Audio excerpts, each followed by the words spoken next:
آج ہم بات کریں گے کہ اگر جو لوگ ڈسیبل ہیں، فار ایگزامپل کسی کا اگر بازو نہیں ہے یا اگر کسی کا ایک پاؤں نہیں ہے تو اس صورت میں کیا وہ لائسنس لے سکتے ہیں؟ جی بالکل لائسنس لے سکتا ہے، اور جو لائسنس کی کیٹیگری نمبر 2 ہے وہ اس کے لیے اپلائی کرے گا۔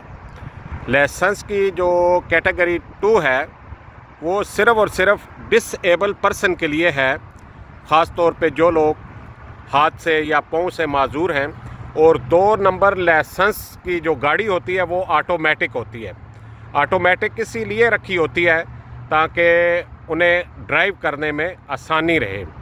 اور یہاں کی جو گورنمنٹ آف UAE ہے اس نے اپنے ان شہری کو بھی یہ فیسلٹی دی ہوئی ہے، اور اس سے ہر کوئی بندہ فائدہ اٹھا سکتا ہے، چاہے وہ فارنر ہے چاہے وہ نیشنل ہے۔